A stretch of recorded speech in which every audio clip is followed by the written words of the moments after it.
We thank you for taking the time to join us today, as Christina mentioned, as we appreciate its first week back and also being incredibly busy as we're kind of back in these uncertain times, and specifically with the news agenda within the last 24 hours in terms of who we are. So W Communications, we're a PR agency with offices in London and across the UK in terms of regional outposts, EMEA, Asia, and soon to be New York, pending travel restrictions. And we work across both the B2C and B2B space across all industry sectors. So I'm Gemma, one of the board directors, and I'll be talking to you today about tactics and opportunities for consideration as we look at the ever-changing landscape, both from a media perspective as well as consumers, as you look to form strategies for either kind of launches or campaigns wider this year. I'm going to let me introduce you to my colleague, David. Thanks, Gemma. I hope you can all hear me. I'm David Frostman Miller. I'm the Director of Media at W. I work across all of our clients at a senior strategic level to ensure we sort of deliver the right media cut through at the optimal time. My experience ranges from advising C-suite executives on thought leadership platforms, major entertainment and lifestyle brand activations, through to startups looking to enter the UK market. I also work closely with quite a few media brands in the UK, and therefore and their editors, and therefore I've had the luxury of sort of seeing the relationship from both sides, and therefore I'm quite well. I'm obviously, I'm proud to say well informed on the pressures that media face and how that affects the way they work with both earned and paid for media partners. So looking forward to take you through this presentation today, and thank you for having us. Over to you, Elliot. Yes, oh golly, I've just realised I'm particularly dark there. My name is Elliot Howe. I'm a former journalist and feature writer. So I was a business journalist at a paper called City AM in London. I spent several years actually profiling several scale-up entrepreneurs. I've since gone to the dark side, as we like to call it. I'm now working as a media consultant for W Communications. I think I'm right in saying I'm good to go straight into this, Gemma. So if you can bring up the next slide and we'll start on. So what has changed? That's a big question, isn't it? So we're going to be taking on a journey of COVID through a lens of how it's impacted. So the UK, we're obviously UK based, the world and the media, how that relates to our work in PR and how we can be prepared for what comes next.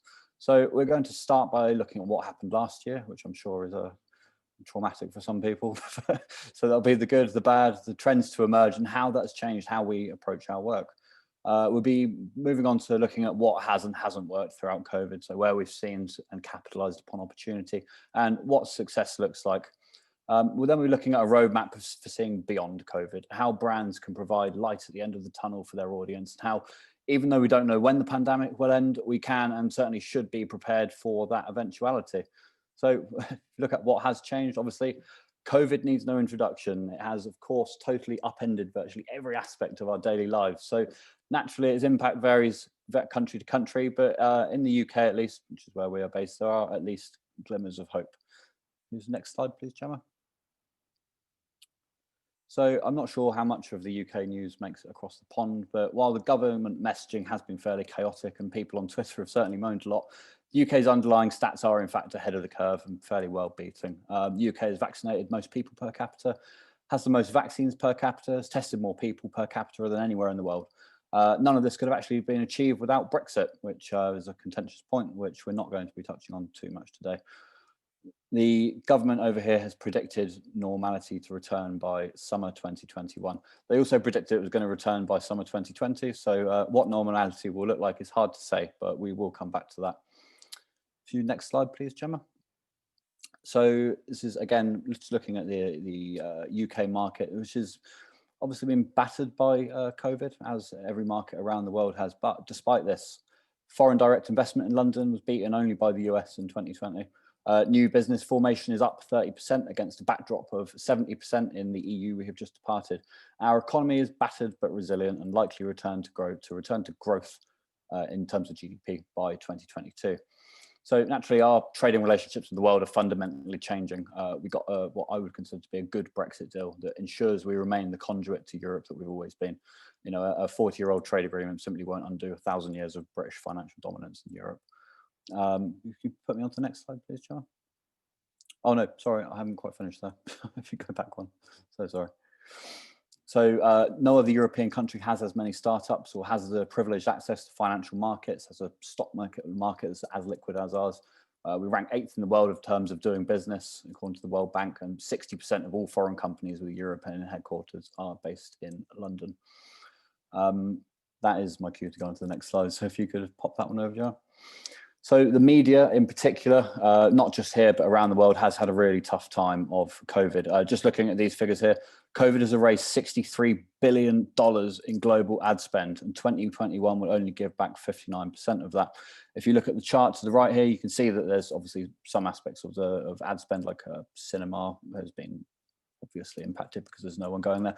But if you actually look at magazines, regional news brands, even digital has been impacted by the coronavirus. So the news media around the world has obviously suffered significant losses in the last year, and that's staff, revenue, time, the sections of the paper, if you name it, they lost it. So brands pulled ad spend en masse last year and shifted to digital in a massive way. But sadly, digital advertising doesn't pay the bills for media brands. And if you came into the start of 2020 reliant on old school display advertising, you are probably suffering now. You could just move me on to the next slide there, Gemma.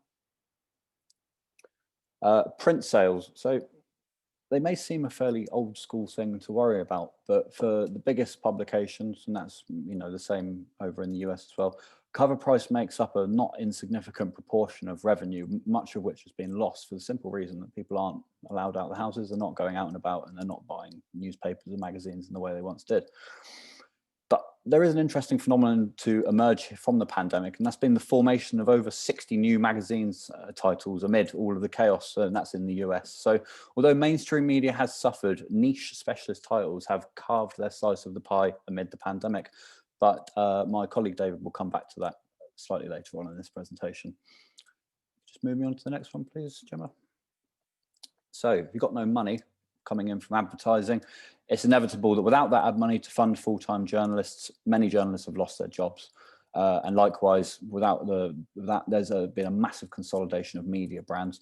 Probably most relevant to you in the US is the HuffPost and BuzzFeed merger, but lots of smaller titles too have gone under. And if we go on to the next slide here, there is a particularly harrowing map here that shows how many US titles have closed or made cutbacks. You can see the scale of just how devastated by COVID the media has been. So it's been a tough year, so to speak, although it has not all been doom and gloom, as my colleague David will explain in the next slide. Thanks, Elliot. I'm here for the good news. So while this has been going on, there is some good news. Subscriptions are on the rise, and I think you guys were probably quite well aware of that. New York Times has been a trailblazer in this. In fact, I think there was a lot of almost cynicism when they first went out. I think it was a couple of years ago now, where they sort of started to sort of edge closer to this, the model they're on now. And there was a lot of talk around, how many people could you really get to buy a subscription, therefore what would the revenue be? And as Elliot's pointed out, advertising and cover price was sort of a strange mix. People didn't really understand how the economics worked. But the point is, subscriptions are on the rise, and major media brands have sort of specialized and sort of, I guess they've verticalized almost, and they create these platforms that are seeing really strong uptake of paid subscription.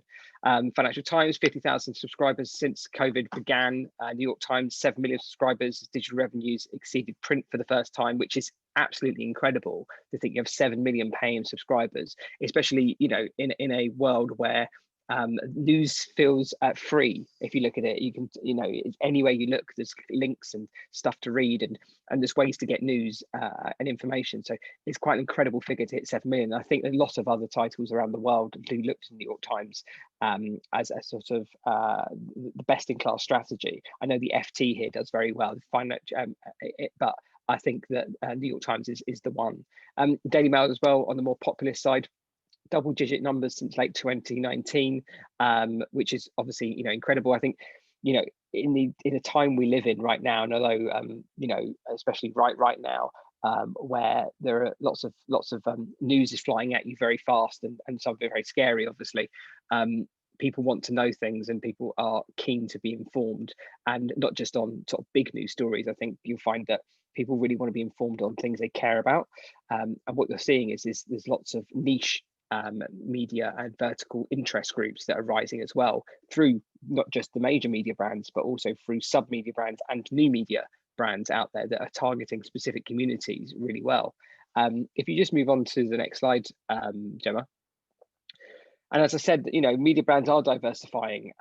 It's obviously great news for two reasons. It secures sort of future of these influential media brands, but also means that the brands have a hyper engaged sort of core paying audience that can be offered more targeted news and partner services. And that's where I think you guys come in. I think there's many opportunities to launch yourselves in the UK and other territories, knowing the sort of background of what's going on with the media, where we find that sometimes it's an earn first approach, but sometimes there are blended models out there where there's earned plus some spend and some partnerships to be had, especially if you want to sort of hyper target if you've already identified a group that you want to target, a very specific group. What your PR agency should be able to do is really give you a really detailed media mapping of what that group consume, all the touch points throughout their day, whether that's major news publications or podcasts, or even to Reddit forums. There are some clients of ours that really want to get into the nitty gritty of it, and that's what you want looking for in an agency partner, is someone that can really understand sort of ways to reach your readers. The other example is the opportunities out there. The Times, again, 4 million copies a day, paid subscription. What the Times did, which is quite interesting, is that they have they started off doing live events. Obviously, live events haven't been going on for 2020, but essentially there was a huge amount of live events which sort of drew in some of their superstar columnists and other really interesting partners that obviously a publication like the Times in London can call upon. And that was a huge revenue growth, and it was a really great opportunity for brands and partners to again get in the hands of these sort of hyper targeted consumers that you want to get. And their omni-channel strategy has even taken off even more greatly recently. They've started something called Times Radio, which is almost like that Silicon Valley sitcom joke where the guy that puts radio on the internet. But that's what they've done. They put radio on the internet, and it's actually been really successful for them. It's that way of getting, essentially have really good talent in their journalists on the payroll, and they're able to give them radio shows, give them podcasts, give them other abilities to connect with the audience that's obviously followed them to the point where they're willing to pay a subscription to the Times. I think there's a famous restaurant critic here called Giles Corran, who is hyper connected to the food community, and he has a radio show, and it's another opportunity for our my F&B clients to get on board and get onto not only his column, his very influential column in the paper each week, but also his weekly radio show, and then of course highlights on the podcast. And these really good strategies where brands are able to sort of really get sort of a two-way street of getting data from that audience as well, which then they can share with partners as yourself, which I think, again, anyone at the early stages of growing a market, I think data is always key. You always want to you can never have enough data, I guess, and I guess the job is obviously to filter that data, but you need the data coming back. And I think a really good way of getting some really good top-tier media partners on board is to sort of work out strategies that are called omni-channel strategy, because they love that. Washington Post themselves, obviously, again, really good at doing this. They've had a lot of push into podcasts, and they've actually hired a huge hiring spree, and a lot of those hires have actually gone into verticals. So again, you'll see news sections they've launched in sort of the last 6 months, and again, those sections also will have a podcast, and a lot of it is in the sort of weekend lifestyle way, but also there are other areas in the business press and within the business pages. They've got more and more journalists that are kind of specialists in certain areas. So again, lots of opportunities out there. So despite the doom and gloom, in some regards, it's actually never been a better time to launch.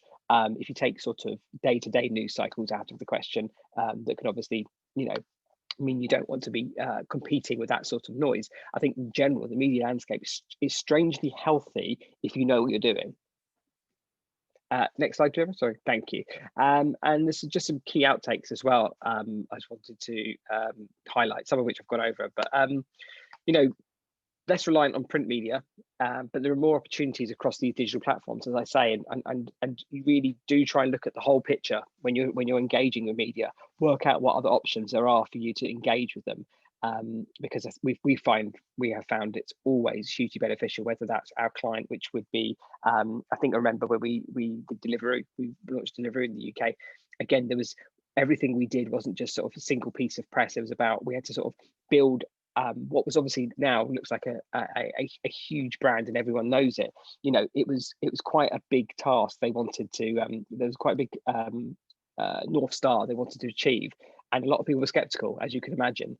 And we did a really good job of making sure we identified partners, not just partners, but also partners that actually ended up being vendors for them in that B2B sense, and working out what the strategy was, what was the content, and what were the social channels that we needed to sort of almost own to create this sort of monster effect, this wave effect of every, almost feeling like the FOMO of missing out, not being on board as a business partner to Deliveroo, which seems seems a long time ago, and you kind of think, oh, how could it not have been successful, especially in these times of lockdown where, you know, at least three meals a week is coming through the doors of Deliveroo in this household.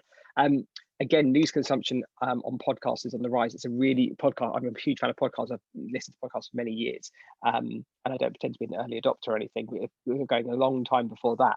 But the point is, they are a really good way of getting really engaged vertical communities that you want to get to, that are sort of specialist areas. And again, this exists in the B2B world. I know podcasts, you always think of the big superstar ones that are very lifestyle led, but there's a podcast. It's almost like that phrase, there's an app for that. There's a podcast for it, and there are many podcasts, especially in the B2B world, that are highly valuable ways of just getting some of that thought leadership out there, getting some traction with some like-minded individuals that you really want to call upon. So your head's down in a laptop 24 hours a day trying to sort of make your business thrive and build your business and grow your business and start your business. It's so hard to come up for breath to find some other people you can reach out to and network with that have got a similar goal, or someone you can partner with. And we find podcasts are strangely a really good way of connecting. Vertical media, again, as I said, knowing your audience, knowing the businesses you want to interact with, and those people in those businesses, at what level are they? C-suite? Are they is it CMOs? Is it are they buyers?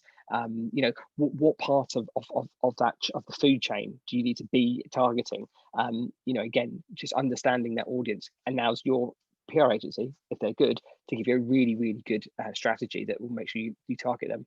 And again, obviously partnerships with the bigger, influencer channels.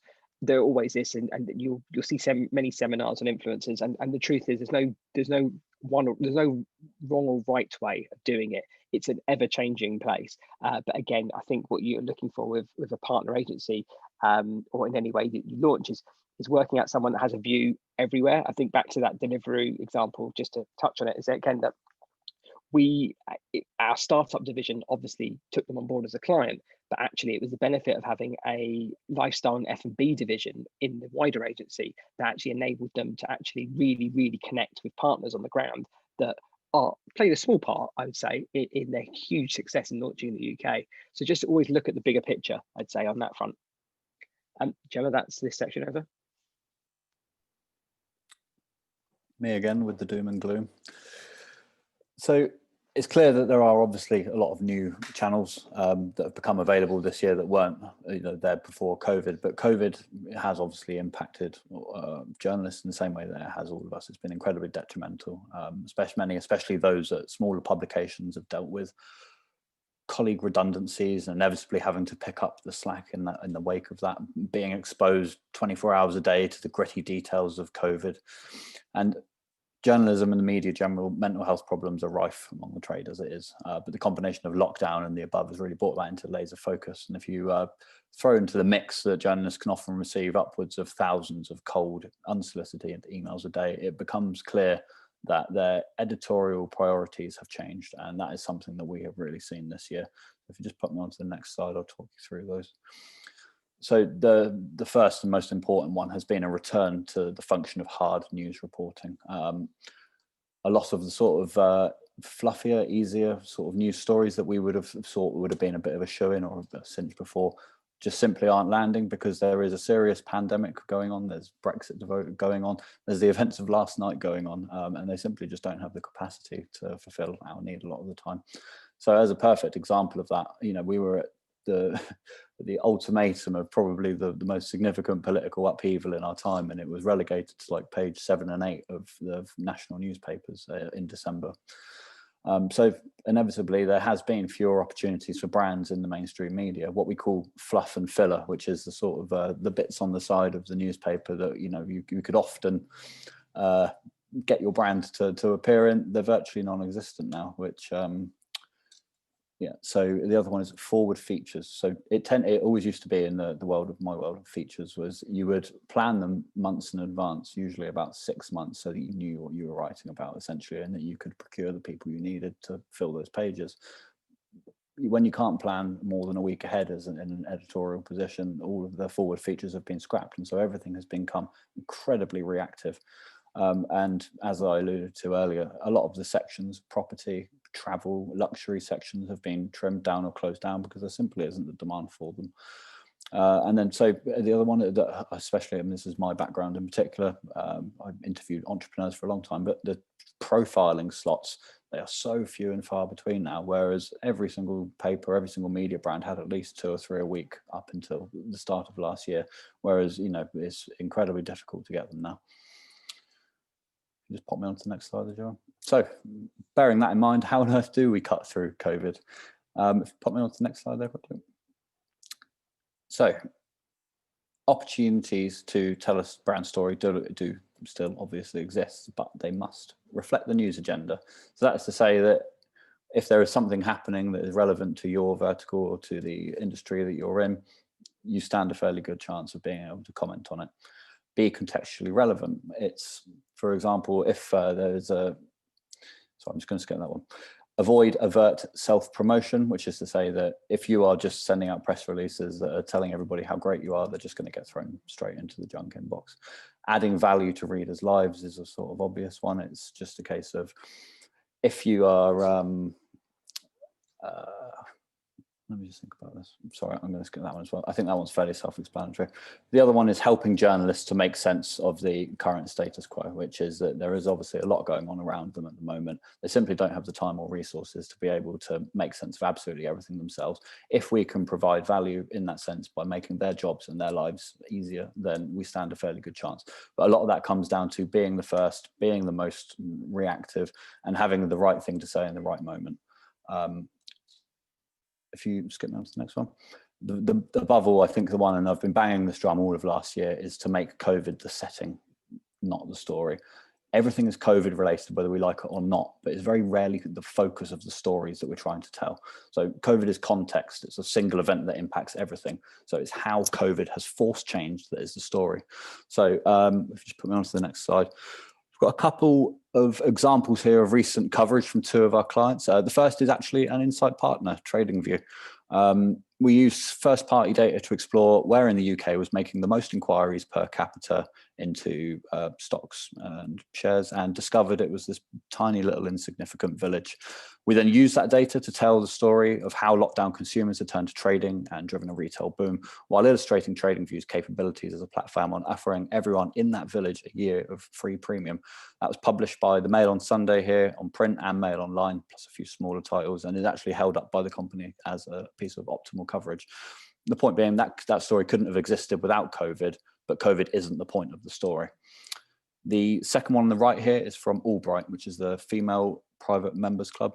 They pivoted during the pandemic by extending its service to create a virtual network for women. So Albright Digital provided a range of services, including helping women to navigate the impact of COVID on their careers, so offering a support network and tools to change career direction if necessary. So this was picked up all over the place with a number of interviews, thought leadership pieces, and news features that can ultimately be held up as best-in-class PR. So with both of these examples, it's plain to see that COVID was the setting, not the story. We experimented a lot and noticed that trying to tell brand stories where COVID is the subject, you know, how COVID has impacted X or Y, they do land, but they really struggle to get picked up, and most of the time they're not that interesting. Pop me on to the next one. I think with that in mind, as Elliot referenced, it's kind of taken into consideration what is the brand problem that we're trying to solve? So ultimately, all brands still need to either acquire new customers, make sales. They're there as, I suppose, a kind of thought leader and as a kind of support for their kind of customer base. Just understanding kind of what we're looking at, but where that kind of cultural tension is, and realistically, how can we kind of combine that with the needs of kind of consumers within this new kind of strange world to deliver that kind of impactful kind of covert message, making it the kind of setting and not really the kind of full focus of the story. And that's something that we will be applying kind of continually over the next couple of months. But out of doom and gloom and looking at when will it end, I wish I had a golden answer, but unfortunately I don't. But obviously we do know that this year, with kind of everything in mind, with kind of vaccination rollouts, that there is a kind of time period that kind of all governments are pointing towards for that hopeful turn to normality. So looking at kind of what we anticipate, just with regards to timelines that have been shared, obviously globally around the world, kind of this vaccination kind of period, end of lockdown for most consumers are kind of hopeful to be so by kind of springtime, which obviously is this period of kind of great uncertainty. And we do think this actually offers opportunities for brands to really start to kind of prepare and be agile in how they can kind of navigate the news agenda, but get back to that period of normality and start to take into consideration what's changed within the landscape of media, how their kind of customer base and using that data and their kind of changing consumer habits to really start to kind of get on the front foot from a campaign perspective or launch perspective as we go towards normality. And ultimately, the media will decide when the pandemic is over, when they start to kind of change their tune and kind of change kind of writing style. We had seen, you know, ultimately within the UK, a lot of kind of lighter stories forming despite what's happened over the last week. And there is this kind of inherent need and want from them to kind of create more positivity. And ultimately the job to be done is making sure that you are kind of prepared as possible and take into consideration how we can kind of maximize any approaches to media in the next couple of months. I'll jump back in here. So I've coined this term the golden month, which is a period where ultimately the media will decide when the pandemic is over and the mood will start to change. I mean, I believe uncertainty is our friend in this circumstance. As vaccinations reach a reasonable scale, lockdown will end, but restrictions will still be in place. So I believe there will be a period between lockdown ending and normality returning where many in the public and media alike will question the safety of going outside, whether it was really ended and whether plans can be made. And what we are saying is that yes, they can, and yes, you should. So by anticipating this mood change now, especially from pessimism to uncertainty to optimism, we can tell the sorts of positive brand stories that A, we're used to dealing with and used to tell in the past, and B, and this is the most important, will help consumers to navigate the post-COVID landscape. So we're really encouraging clients to be prepared for this, as we believe there will be many opportunities to tell your brand story, but the onus is on being prepared now. Perfect. As Elliot referenced, it's really looking at kind of these three kind of main stages. So obviously that kind of optimism point, so when the news agenda will flip quite abruptly, that we're all kind of waiting for. Experiences, so when the kind of consumers do start to kind of go back outside into the world again, they will be looking to brands to kind of make that experience, you know, incredibly memorable and comforting. If we think back to many, many moons ago when Spanish flu ended, that kind of kicked into the Roaring 20s, and that kind of culminated in this kind of celebration period. You know, you could expect something quite similar to happen. Within the UK, we had Super Saturday kind of during the summer, and that was a kind of glimpse of what everyone was looking for. So I do think there's kind of the opportunity for many kind of key and memorable kind of cultural moments to be had from brands.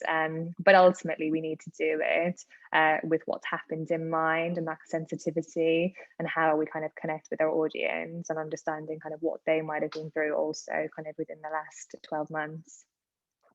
And ultimately, the traditional media outlets have changed, as David and Elliot took you through earlier. There's been significant changes, both, you know, the negative ones in terms of titles kind of disappearing, but also for kind of the positive, I suppose.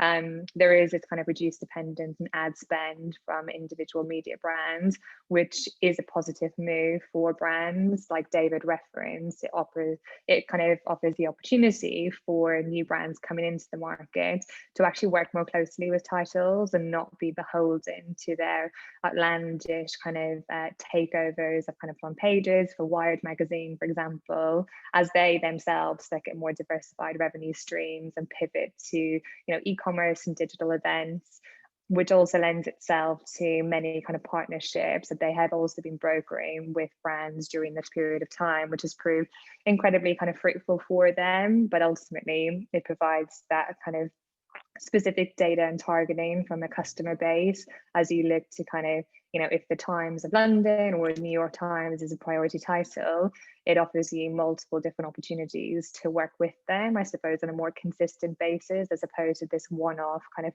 you know, piece of coverage or event that you might host with them.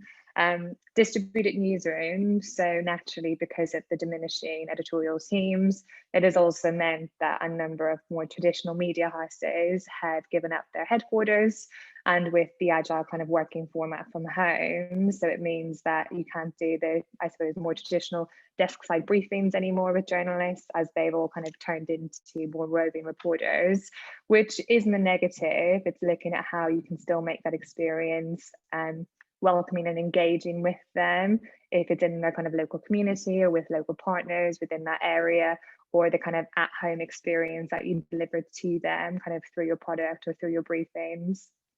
And ultimately, kind of a lot of titles have also been refreshing their propositions.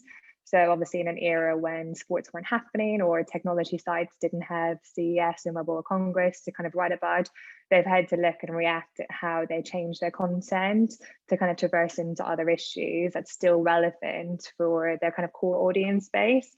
But ultimately that has meant that it's kind of opened up, I suppose, opportunities into those titles that maybe you wouldn't previously have considered due to their quite strict kind of vertical niche reporting. And ultimately, the kind of consumer expectations have also changed. They are expecting more from brands and more from brands than ever before, and the kind of role that they play within their life, both from a kind of functional perspective as well as emotionally.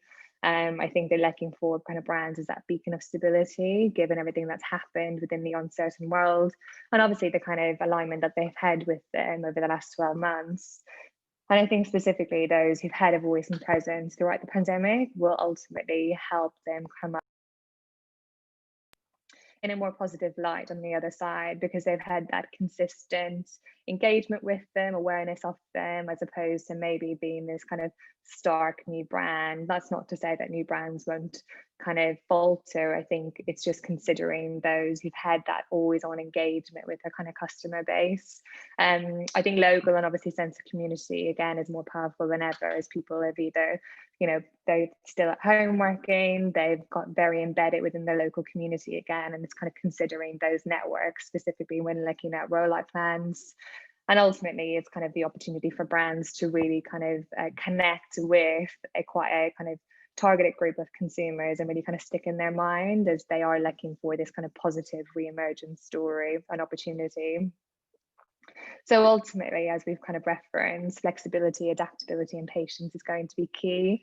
Preparedness, no matter what scenario might kind of come at us with a kind of rolling 24-hour news agenda, like obviously yesterday in terms of what happens, but being kind of planned and as prepared as possible is ultimately key, so that we can execute with a moment's notice or adapt kind of when needed. But given the timeline is semi-set out in stone, it could change, and being prepared to kind of go will obviously help with that kind of risk factor. Obviously timing, so we do need to be mindful of sensitivities, and ultimately kind of going too early could backfire, but kind of waiting obviously isn't going to help either. And it's kind of getting tonally the message right and kind of working with your agency partner on that to kind of navigate the landscape to still have the impact that you desire for the brand. And the kind of risk and reward. So ultimately kind of speculate to accumulate share of voice, and being prepared, you have the chance to cut through. Whereas if you don't, your kind of competitors will get ahead of you and you'll really miss that golden moment. And that comes back to kind of just solely being prepared for, you know, tonally with messaging, the assets that you've got, kind of sense checking from a media perspective. We do it quite a lot with our clients in terms of running just a quick media audit and having some conversations before we would then put anything out into the field to make sure that it's got the best possible opportunity of delivering desired coverage for the story in mind. So kind of just taking that into consideration, I suppose kind of the last thought from us is just really looking at what is the brand proposition, you know, what are those key messages that we're trying to tell, what is the cultural moment that we can attach it to, and the consumer need that we need to take into consideration with regards to our product, what it's there to kind of benefit, and then just making sure kind of sensitivities from a news agenda perspective is factored in to help kind of deliver that, I suppose, those more successful PR story and landing it from a earned media perspective. And that's everything from us today. Thank you. Wonderful. Any questions? Thank you so much, everyone. That was a wonderful presentation. I'd love to encourage everyone now, if you haven't already, to submit your questions in the Q&A module. I'll give it just a minute or two to allow those to fall in.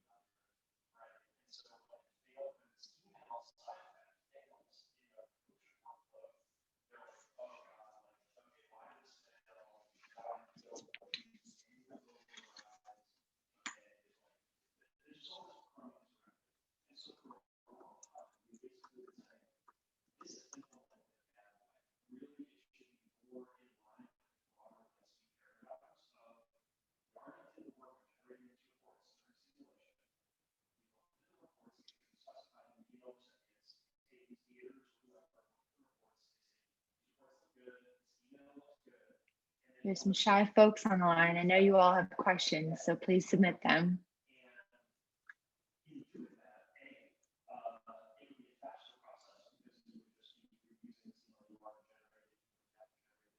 So I have a question for other portfolio companies. They may be also interested. Do you want to share a little bit about how you've worked with TradingView and some portfolio companies? Or if anyone wants to get in touch with you to work with you, maybe just share a little information about that. Of course. So from a TradingView perspective, we support them both within the US and actually the UK. So the kind of core base is looking at ultimately customer acquisition, you know, off the back of kind of lockdown. It's provided a very fruitful opportunity for them to grow their base and kind of grow that in both markets. So we're really looking at kind of, I suppose, big brand campaigns to show their personality and the kind of USP of the platforms.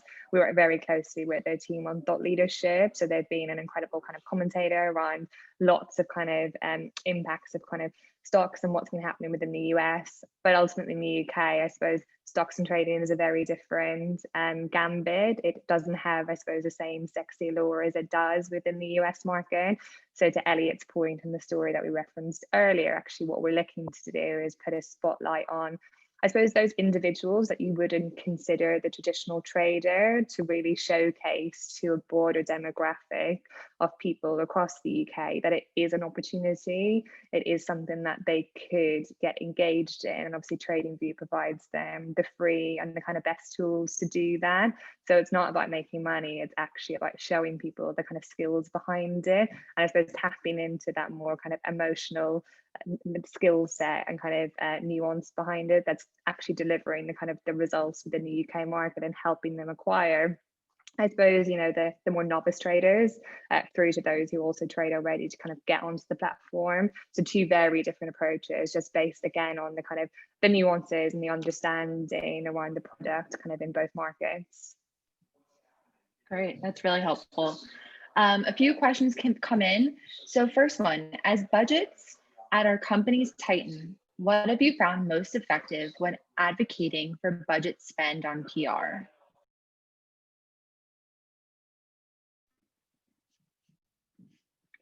So ultimately for us, we've actually provided quite an agile model for a lot of our clients kind of during this period of time. There is some that had very set plans in place that they wanted to kind of activate during kind of 2020.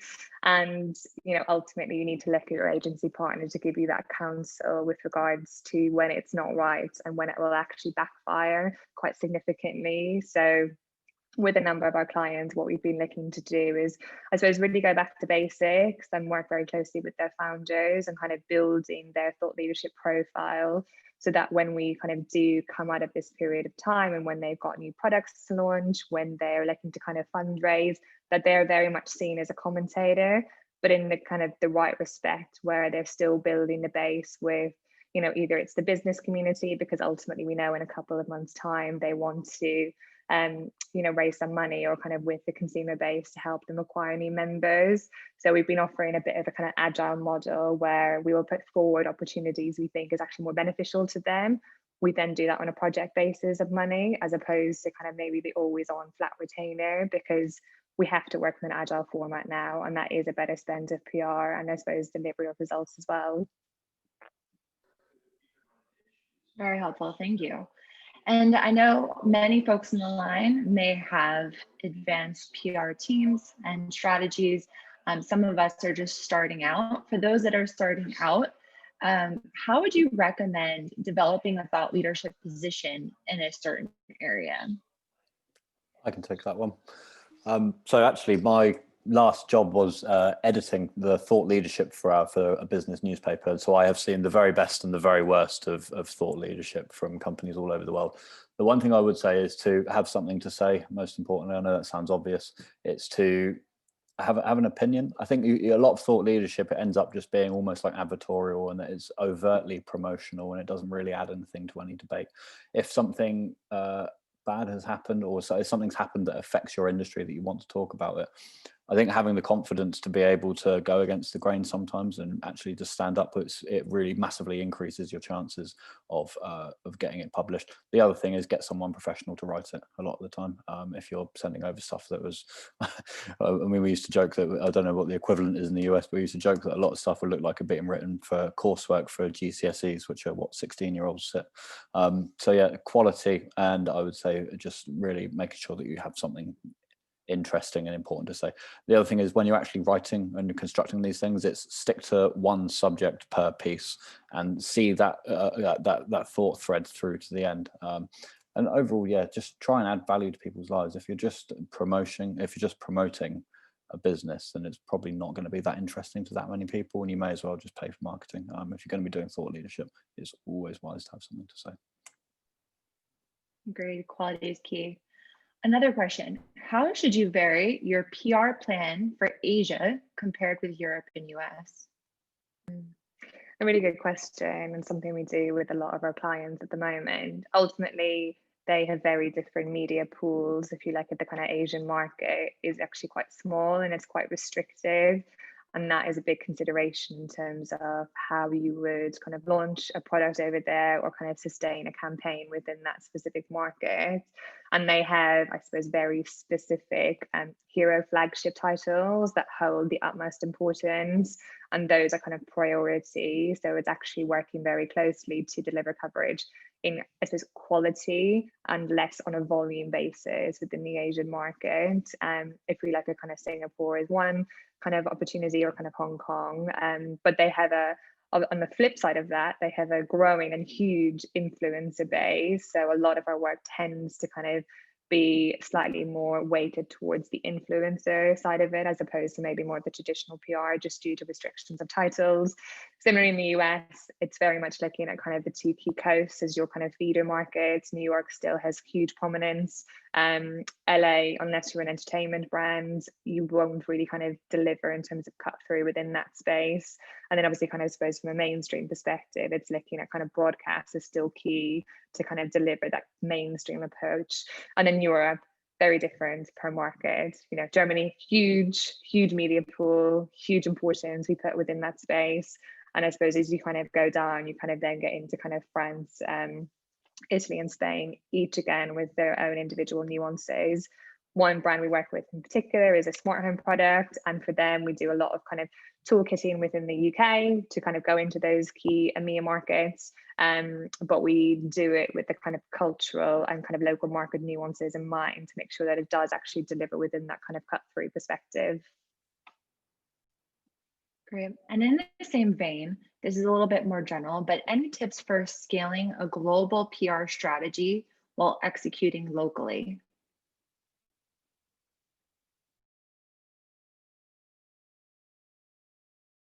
Okay. So in terms of globally, ultimately, the core base is really looking at your priority markets. It tends to kind of be US, London, that kind of takes the kind of priority. And that we do see as kind of quite a consistent approach from getting you the scale, I suppose, more quickly and the brand awareness before you then go into kind of each of the local markets. However, they don't want to be seen as kind of, I suppose, a second fiddle. They also want to be seen that they are priority. So it's really managing. What we tend to do is if we've got a global rollout happening within the US, we kind of take on board key editors within London and your kind of EMEA or kind of more global market, and we bring them into the fold so that they feel important and they feel kind of part of the story. And that's something in particular from a tech perspective, it does work quite well. And that I don't think will change. You know, ultimately the kind of tech titles still hold that power, but it's just making sure you treat them as part of the kind of the global appeal, as opposed to just seeing them as opposed to kind of second feeder markets on a local basis. Great. And then this next question is a little specific, but as a productivity collaboration product, what in your perspective would be the best approach to PR? It feels like the tech news is already fed up with stories of collaboration tools assisting teams in the transition of work from home. So how should we approach and find an interesting angle that would result in coverage? And I think that could apply to a few different verticals as well. Yeah, so this immediately made me think of, so we work with a number of co-working spaces, and they've had the problem of, as everybody adapted to working from home, it was this resurgence and renaissance of these co-working spaces. They were going to make this massive comeback. And then once it had been established that they were going to make this massive comeback, it was a bit like the media wasn't interested anymore. And I suppose there's a parallel there. So what we did a massive sort of media analysis, and what we found was that it was human stories. We've already established the fact that people are going to be using these things going forward. The question is now, how do they use them going forward? And we've had a fair bit of success off the back of just changing that time. It's like a slight adjustment to our approach has made such a huge difference. So that would be my best advice, is tell the stories of the people that are using the technology, not the technology itself. Just to build on Elliot's point, the other thing you can do to complement that is that when you're looking at the how, make sure you go very vertical. So you can always think about productivity and collaboration software in a general sense, but how does that help designers? How does that help architects? How does that help in a medical field? And then look at the titles that talk to that audience in the trades, and then you come up with angles which are very bespoke to them. And as Elliot said, I mean, you're only changing a few real words when it comes to it, really, or getting some insight or listening. Listening is very important. Reading the media, I think a lot of people surprised at how much time is spent not reading and luxuriating, but constantly engaging with media in the sense actually to reading what are they talking about, what are the conversations going on, and what are the conversations we can actually be part of. And that's half the battle is pointing out to a journalist or a journalist that this is an interesting topic. Everyone's talking about it, and we've got, as Elliot said before, we've got an interesting addition to the point of view. We've got an interesting build on the conversation, or an interesting new take. So it's simple things done well. PR is not rocket science. That's a phrase that we always use when we talk to clients. Usually not just before we hand them the bill, but it is very simple. It's just being really super organized and really understanding media. That's what you want from a partner agency. And you want an agency to be able to speak to journalists, not because they're selling them stuff, just because they know them. Because the best advice you're ever going to get from someone you're pitching to is to speak to the person you're going to pitch to and work out, what do they need? What do you want as a story? Because I've got a client here that's got some interesting stuff. How can we make that work for you?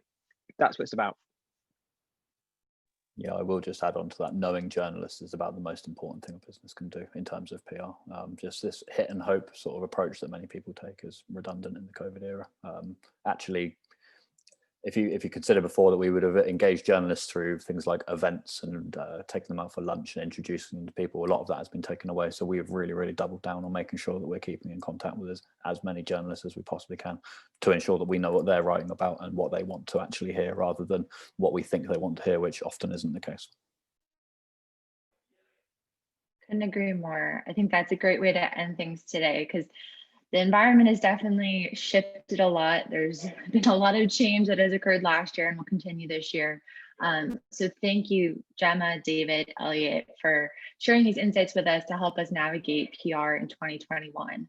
And with that, I will let everyone have a few minutes left in their day, and I will share an email at the end of the day with a link to the blog post that will contain the recording, as well as a discount for our portfolio companies if you want to get in touch with W Communications. But thank you everyone for tuning in today, and we hope you have a great rest of your day. Thank you.